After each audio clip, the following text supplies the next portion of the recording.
Dear friend, स्वागत है आप सभी का अपने यूट्यूब चैनल फिजिक्स की पाठशाला में। आज हम लोग न्यूटन्स लॉ पर आधारित प्रश्नों को कैसे हल किया जाता है इसके बारे में सीखेंगे। बहुत इजी है और बहुत ही इंटरेस्टिंग चैप्टर है न्यूटन्स लॉ, क्लास 11th का। तो आइए हम लोग देखते हैं कि किस प्रकार से न्यूटन्स लॉ पर आधारित प्रश्नों को हल किया जाता है। कुछ स्टेप्स होते हैं जिनके सहारे आप फिजिक्स के न्यूमेरिकल को बहुत ही इजीली सोल्व कर देंगे। तो पहला जो स्टेप आता है न्यूटन्स लॉ में, जिसे आप कहते हैं FBD, free body diagram. FBD free body diagram बना करके न्यूटन्स लॉ के प्रश्नों को हल किया जाता है। उसके अंतर्गत जो पहला पॉइंट आपको बताया जा रहा है वो है कि identify the system. Identify the system, यानी सबसे पहले आपको काम करना होगा कि सिस्टम को पहचानना होगा, निकाय की पहचान करनी होगी कि हमारा सिस्टम कौन है। दूसरा, identify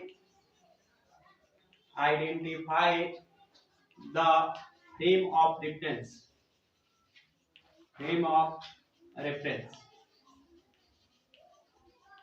identify the frame of reference, ये दूसरा नंबर स्टेप। कि सबसे पहला क्या बोला गया, सिस्टम की पहचान कीजिए, सिस्टम को आइडेंटिफाई कीजिए। दूसरा, फ्रेम ऑफ रेफरेंस को पहचान कीजिए। फ्रेम ऑफ रेफरेंस को पहचान करने के लिए इसलिए कहा जा रहा है क्योंकि फ्रेम ऑफ रेफरेंस दो प्रकार के होते हैं, जड़त्वीय, अजड़त्वीय, inertial frame of reference and non inertial frame of reference. Inertial frame of reference क्या होता है, तो those frame of reference at where Newton's law is valid and it is a non-accelerating frame of reference। यानी कि जो जड़त्वीय निर्देश तंत्र होते हैं, इनर्शियल फ्रेम ऑफ रेफरेंस होते हैं, वे अत्वरित होते हैं, नॉन एक्सेलरेटिंग होते हैं। और दूसरी बात कि जहां से न्यूटन्स लॉ लागू होता है। और दूसरा फ्रेम ऑफ रेफरेंस आता है जिसे आप कहते हैं non inertial frame of reference. This is accelerating frame of reference and at which Newton's law is not valid is called non inertial frame of reference. यानी वैसा निर्देश तंत्र, वैसा फ्रेम ऑफ रेफरेंस जहां से न्यूटन्स लॉ लागू नहीं होते हैं और जो अत्वरित होते हैं, एक्सेलरेटिंग फ्रेम ऑफ रेफरेंस होते हैं, उसे हम लोग क्या कहते हैं, non inertial frame of reference. तीसरी बात आती है कि identify the forces. Identify the forces acting on the system। acting on the system, identify the forces acting on the system, कि सिस्टम पे, जिसे आप सिस्टम मान रहे हैं, उस पे कौन कौन सा बल लग रहा है उसको पहचान करना है। अगली बात आती है 4 नंबर में कि जो भी फोर्स सिस्टम पे लग रहे उनका जो है आप रिजोल्व करेंगे। Resolve the forces,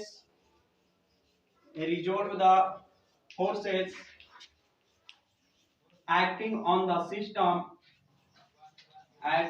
the system perpendicular to acceleration and parallel to acceleration। तो जो भी फोर्स सिस्टम पे लग रहे थे उनको आपको क्या करना है, रिजोल्व करना। आप रिजोल्व उसी फोर्स का करेंगे जो प्लेन में लगेगा या फिर स्पेस में लगेगा। तो जो भी फोर्स है, कहने का मतलब है कि एक अक्ष के अनुदिश नहीं हो या फिर त्वरण के अनुदिश नहीं हो या त्वरण के लंबवत नहीं हो, तो उन फोर्सेस को आपको क्या कर देना है, रिजोल्व कर देना है, तोड़ देना है। और 5वां पॉइंट में बताया गया कि perpendicular to acceleration F net equal to 0 होता है। And 6 point, parallel to acceleration F net equal to ma। तो ये 6 स्टेप है जिसे आप फ्री बॉडी डायग्राम कहते हैं। न्यूटन्स लॉ के प्रश्नों को हल करने के लिए बहुत बहुत जरूरी है, और खास करके न्यूटन्स लॉ ही नहीं बल्कि फ्रिक्शन का भी आप चैप्टर बनाएंगे तो इन नियमों को लागू किया जाएगा। तो पहला पॉइंट आइए फिर से एक बार हम लोग दोहरा लेते हैं कि एफबीडी के अंतर्गत करना क्या होता है। तो सबसे पहले आइडेंटिफाई द सिस्टम, सिस्टम की पहचान करना है। Identify the frame of reference, निकाय की पहचान कर लेना है। उसके बाद निर्देश तंत्र की भी पहचान करना है। वो निर्देश तंत्र किस प्रकार का है, जड़त्वीय है या अजड़त्वीय है। अब आपको बता दिया गया कि जड़त्वीय निर्देश तंत्र वे होंगे जहां से न्यूटन्स लॉ वैलिड होंगे, अजड़त्वीय निर्देश तंत्र वो होंगे जहां से न्यूटन लॉ लागू नहीं होंगे। दूसरी बात आती है कि अजड़त्वीय निर्देश तंत्र जो होते हैं वो त्वरित होते हैं, जड़त्वीय निर्देश तंत्र अत्वरित होते हैं। यानी जो non accelerating frame of reference होगा वो इनर्शियल फ्रेम ऑफ रेफरेंस होगा और एक्सेलरेटिंग फ्रेम ऑफ रेफरेंस आपका non inertial frame of reference होगा। Resolve the forces acting the system perpendicular to और पैरेलल टू एक्सेलरेशन। तो बलों जो भी बल लग रहे होंगे सिस्टम पे उसको जो है परपेंडिकुलर टू एक्सेलरेशन और पैरेलल टू एक्सेलरेशन रिजॉल्व कर देना है। Perpendicular to acceleration net force 0 होता है और parallel to acceleration net force ma होता है। ये था आपका एक बीडी जिसके अंतर्गत आपको बताया गया कि इन 6 पॉइंटों को लागू करके आप न्यूटन्स लॉ के क्वेश्चन को हल कर सकते हैं। आइए अब हम लोग एक इंक्लाइन की चर्चा कर ले, स्मूथ इंक्लाइन की चर्चा कि अगर मान लीजिए कि कोई बॉडी जो है आपका वो स्मूथ इंक्लाइन सरफेस पे रखा हुआ है तो वो कितना त्वरण से वस्तु जो है वो नीचे की ओर आएगी, क्योंकि कोई भी स्मूथ इंक्लाइन सरफेस है तो उस पर तो वस्तु आपका विराम की स्थिति में नहीं हो सकता है। उस पर आप जैसे ही वस्तु को रखेंगे वो नीचे की ओर सरकना स्टार्ट कर देगा, स्लाइड करने लगेगा। तो स्लाइड करेगा तो कितनी त्वरण से नीचे की ओर आएगा, कितनी त्वरण से जो है डाउन द प्लेन आएगा, तो उसकी चर्चा हम लोग करते हैं। तो आगे बढ़ते हैं for smooth incline.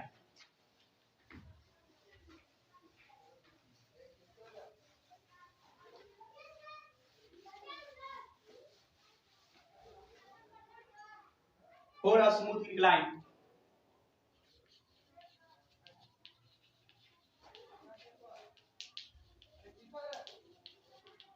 smooth incline, तो चलिए हम लोग एक इंक्लाइन सरफेस बनाते हैं जो कैसा है, स्मूथ है, जिसका एंगल ऑफ इंक्लिनेशन कितना है, थीटा। ये आपका है स्मूथ इंक्लाइन सरफेस जिसका एंगल ऑफ इंक्लिनेशन कितना है, angle of inclination theta. Theta क्या है, एंगल ऑफ इंक्लिनेशन है। और इस पर मान लीजिए कि m द्रव्यमान का कोई वस्तु रखा गया है तो न्यूटन्स लॉ से हम लोग इसको हल करते हैं। तो मान लीजिए कि आपने सिस्टम इस ब्लॉक को माना तो ब्लॉक पे कौन कौन से फोर्स लग रहे हैं, सबसे पहले सिस्टम कौन है, m द्रव्यमान का वस्तु। अब इस पे फोर्स कौन कौन लगेंगे, तो एक mg लगेगा किधर की ओर, वर्टिकली डाउनवर्ड लगता है हमेशा, जो mg का डायरेक्शन किधर ले रहा है, वर्टिकली डाउनवर्ड। दूसरा ये जो बॉडी m है और ये जो सरफेस है दोनों का तल क्या है, दोनों का सरफेस एक दूसरे के कांटेक्ट में है, दैट इज कांटेक्ट फोर्स लगेगा। और कांटेक्ट फोर्स का वह घटक लगेगा जो नॉर्मल होगा सतह के, तो सतह के नॉर्मल लग गया, नॉर्मल फोर्स। अब ये जो mg है आपका पूरे प्लेन में है, त्वरण किधर की ओर होगा, तो वस्तु नीचे की ओर जा रही है, मान लीजिए a त्वरण से, और यही a का मान आपसे पूछा गया है कि a बराबर क्या होगा, तो ये नॉर्मल लगा। अब जो है ये जो mg है ये किसी एक अक्ष के अनुदिश नहीं है, या हम कह सकते हैं कि ना तो ये त्वरण के अनुदिश है ना त्वरण के लंबवत है, क्योंकि अगर त्वरण के लंबवत होता तो ये नॉर्मल जो है ये सतह पर लंबवत है और त्वरण जो है वो सतह के अनुदिश है, कहने का मतलब है नॉर्मल जो है त्वरण पे लंबवत है। तो mg का अगर त्वरण के लंबवत होता तो इस डायरेक्शन में mg लगता। तो ये mg को हम लोग क्या करेंगे, कंपोनेंट बनाएंगे, रिजॉल्व करेंगे। तो रिजॉल्व करेंगे तो इसके लिए चाहिए आपको एंगल, तो a थीटा है तो a कोण भी कितना होगा, थीटा होगा। कैसे होगा, तो a देखिए एंगल थीटा है, इसको यहां तक बढ़ाएंगे तो यहाँ पे 90 डिग्री का कोण बनेगा और a वाला एंगल कितना हो जाएगा, 90 डिग्री माइनस थीटा, और ये नॉर्मल वाला बढ़ा हुआ भाग और ये वाला सरफेस एक दूसरे पर क्या है, लंब है, तो ये पूरा कोण क्या हो जाएगा, यहाँ से यहाँ तक 90 डिग्री। अब 90 डिग्री में से 90 डिग्री माइनस थीटा घटा देंगे, एंगल कितना हो जाएगा, थीटा हो जाएगा। अब आपको अगर ये एंगल पता चल गया तो ये वाला कितना होगा, mg cos थीटा, और एक घटक mg का इधर की ओर आएगा mg sin theta, mg sin theta.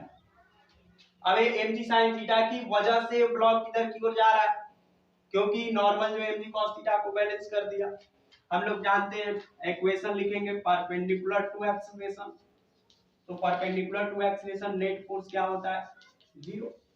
अब नेट करने का मतलब होता है कुल बल, और बल कैसी राशि है, सदिश राशि है, तो सदिश राशि को हम लोग सदिशीय तरीके से जोड़ेंगे। तो सदिशीय तरीके से जोड़ेंगे तो हम लोग एंगल देख रहे हैं, चलिए ए नॉर्मल है आपका जो त्वरण के लंबवत लग रहा है, mg cos थीटा त्वरण के लंबवत लग रहा है, दोनों के बीच में एंगल कितना बनेगा 180 डिग्री। और 180 डिग्री पे वेक्टर के चैप्टर में पढ़ाया गया है आपको कि जब भी रिजल्टेंट निकालना हो और एंगल अगर 180 डिग्री हो तो दोनों को आप लोग क्या कर देंगे, घटा देंगे। तो n minus mg cos theta बराबर क्या आ गया 0। तो n बराबर क्या हो गया mg cos थीटा। ये आपका आ गया नॉर्मल यानी mg cos थीटा को बैलेंस कर दे रहा है। अब पैरेलल टू एक्सीलरेशन चलेंगे, पैरेलल टू एक्सीलरेशन। तो parallel to acceleration net force बराबर क्या होता है, a में होता है।